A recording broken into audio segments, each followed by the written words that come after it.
우리는 마치 투자라는 마약에 중독된 듯 투기의 시대를 살아가고 있습니다.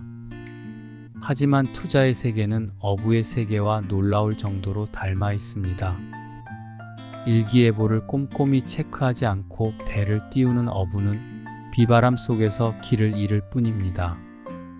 멀리 나갈 때는 돌아올 연료를 넉넉히 남겨둬야 하고 물고기가 어디에 있는지 파악할 수 있는 레이더와 날카로운 감각도 필요합니다. 이처럼 투자는 한순간의 판단이 아니라 전략이 필요한 여정입니다. 투자하지 않으면 남들보다 뒤처질 것 같다는 두려움이 우리를 괴롭히지만 사실 고기잡이를 준비하는 어부처럼 투자 준비를 하는 것이야말로 가장 중요한 투자입니다. 요즘은 각종 매체와 문자 메시지들이 마치 지금 당장 투자만 하면 큰 부자가 될 것처럼 속삭입니다. 그러나 이런 유혹에 휘둘려 투자하게 되면 오히려 위험에 빠지기 쉽습니다.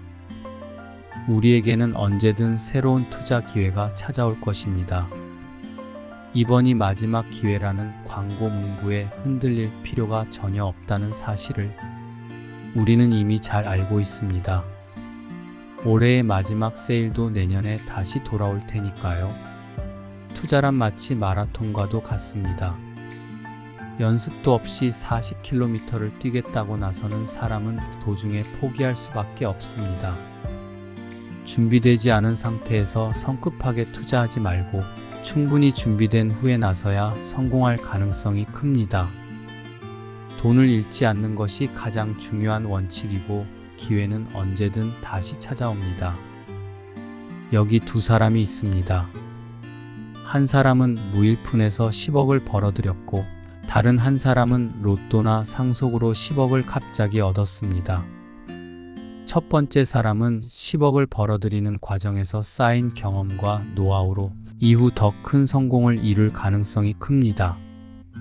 하지만 갑자기 10억을 얻은 사람은 마치 대규모 세일 중인 마트에서 불필요한 물건을 억지로 찾아 헤매는 소비자처럼 투자 기회를 제대로 살리지 못할 것입니다. 이 경우 가장 현명한 선택은 아무것도 사지 않고 투자와 소비를 미루는 것입니다. 투자는 한 번의 기회로 끝나지 않습니다. 지속적으로 돈을 벌어들이는 시스템을 만들어야 합니다. 큰 돈을 벌기보다는 잃지 않으면서 꾸준히 수익을 올리는 것이 훨씬 중요합니다. 만약 충분한 현금을 가지고도 어디에 투자해야 할지 판단이 서지 않는다면 아무런 투자를 하지 말고 공부에 집중하십시오. 두려움이 너무 크다면 아주 작은 금액으로 경험을 쌓아보는 것도 좋은 방법입니다. 마지막으로 우리 모두가 기억해야 할 것은 투자 시장이 항상 존재해왔고 앞으로도 계속 존재할 것이라는 점입니다.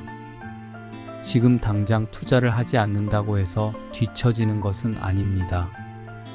자신만의 투자 철학을 확립하고 현실을 제대로 이해하는 것이 가장 중요한 첫걸음입니다. 그럼 오늘도 멋진 하루 보내시기 바랍니다.